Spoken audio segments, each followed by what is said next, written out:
everyone. Today I'm going to tell the story Ruskin Bond. In this book there are many stories, but I'm going to tell the story Romy and the Wildfire. Some other time I'll tell some other stories in this book.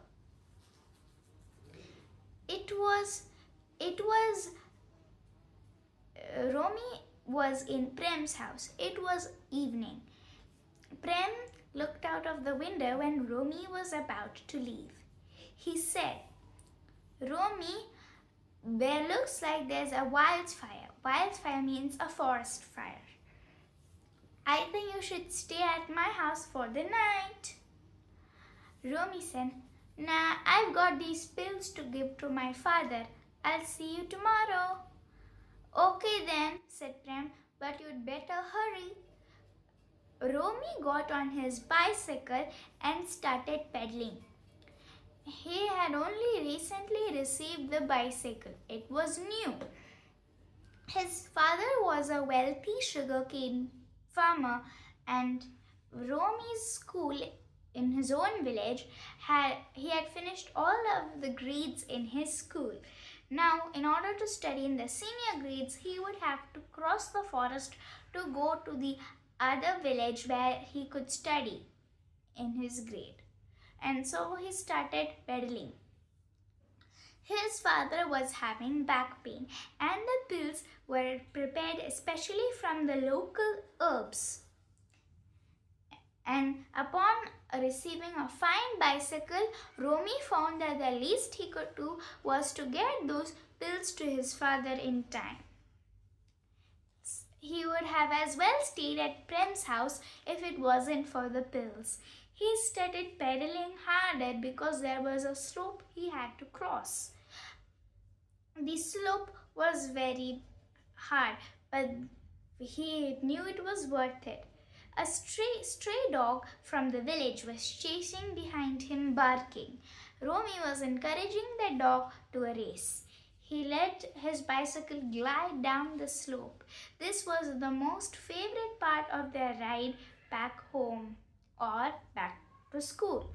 Romy enjoyed the most. He stopped pedaling and let the bicycle glide across. Soon, the forest was ahead. Romy could see a little bit of flames and sparks. It was the middle of May, the month for forest fires and wildfires in northern India. The dog looked at the forest ahead, got frightened, and ran behind. The dog was scared of the forest. Romy pedaled across the road to the other side. He saw so many animals. It was like there were so many of them as before. He thought there was only 5 to 6 to 10 animals in the forest, but there were about billions in the forest. Many were coming out. It must be a really big fire, thought Romy. Everyone's on the move. Along the way, he saw a dead jackal. He didn't stop. He needed to get out of the fire. Soon he heard some clanging noise. Romy stopped, wondering what it was all about. Then he saw a little boy running with milk cans tied around his waist. "Teju!" shouted Romy. Teju was 8 or 9 years old, a few years younger than Romy. "Teju, where are you going?" "Trying to get home, of course," said Teju. "Hop on," said Romy. Teju and Romy had known each other for a very little period of time. But Romy loved carrying his friends on the back pedestal, so he offered Teju a ride, and anyway they needed to get safe from the wildfire. "Keep clanging those cans. My bell isn't noisy enough. I'm going to get a horn," said Romy. Teju went chitter-chattering on. "I saw a big python. I never knew there were so many animals in the forest. The python stretched the length of the road." "What did you do?" asked Romy. "Just jumped over it and kept running," said Teju. As Teju went chitter-chattering, Romy was not listening. His concentration was on the fire. It was getting close. He could see sparks of flames emerge from the trees. He got a little frightened, and for the first time he felt afraid. Soon they were moving along. Suddenly there was a little screeching, crackling noise, and then a tree fell down right in front of them a few yards ahead. Romy stopped the bicycle, and Teju got off. They needed a way to get across the big old tree. Teju got off the back pedestal and fell to the ground. He went to the ground and sat. He was very tired of running all the way. And Romy thought of a way to get past the tree.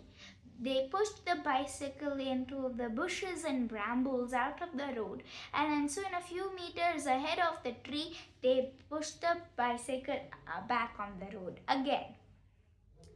Teju got on. Romy pedaled on. Teju, why do you have milk cans? He asked. Teju said, oh, I had come to deliver milk to some road workers, but the road workers had fled at the first signs of the fire, and now I have to go home in the fire. It's okay, said Romy. We can make it out of the fire together. No, we won't, said Teju, losing hope. Never lose hope, Teju, said Romy. Soon they saw a big elephant blocking the path. Romy stopped the bicycle. The elephant trumpeted a call. There were some elephants ahead, cooling off in the stream. An old bridge crossed the stream, and then soon, if they had crossed the bridge, that was the end of the forest, and that means that was the end of the fire. The elephant was here.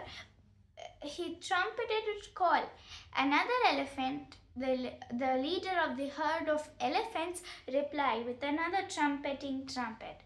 And soon the elephant heard it and changed direction. Romy got up and said, Teju, come quickly. Teju forgot about his milk cans and got on. We are not stopping again, not even for an elephant. Romy saw flames emerge from the trees. He was afraid that they wouldn't make it, but he didn't lose hope like Teju. Soon they were at the edge of the forest. Many animals fled across the roads. It seemed like all the animals who could get away had done so. Soon they came to the stream, but the bridge had broken down due to the fire. How will we get across now? Said Teju gloomily. Don't lose hope, Teju. It is still May, but it's May, so the water won't be that strong. We can easily get across, but still quite harsh in the middle. First Romy put his bicycle inside, and Teju helped him. Soon it was the middle, and the current would have been too strong for Teju. So Romy told Teju to sit on the bicycle.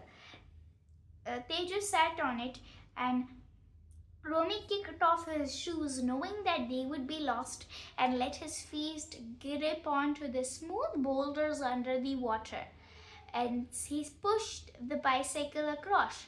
When it was mild and shallow water again, Teju got off and helped Romy push the bicycle. Soon they were on the other side.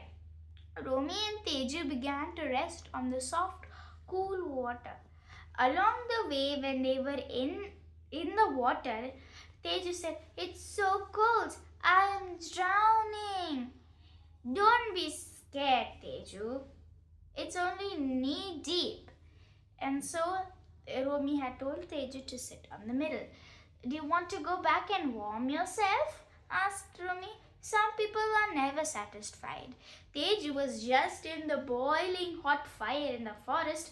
Now when he gets a nice cool refreshing, he complains that the water is too cold and that he's drowning. Soon they reached the banks of the river. They started to rest for some time. Romi said, "We can rest here for some time, Teju, but not all day. I have some pills I need to get to my father." He checked his pockets for the pills. They were sogged. "Oh well," said Romi. He had to take them with water anyway, he said. Teju belonged to the next town, but Romi let Teju stay in his house for a night. But Romi was smiling to himself after they reached the bank. "Why are you smiling?" asked Teju. "I'm thinking that if the bridge is not, it would be a long time before bridge is repaired, so it will be a nice long holiday for school for me. And then you will go back tomorrow anyways to your own town. But that means you get to go to school, but I don't," said Romi. "But," said Teju, "you can just go across the stream. You just did it." "Impossible," said Romi. Romi was full of his old silliness again, since he was so happy and his hope was quite strong that he had made across a huge wildfire safely. He was so happy and a bit silly. He was always a bit silly with his friends, playing pranks and jokes on them. Now he was saying impossible and making Teju laugh. But indeed, it was quite impossible for him. It was kind of strong in the middle, but because he had lots of hope, Romi was able to cross the stream. Thank you. Hope you liked this lovely book. These all are lovely stories too.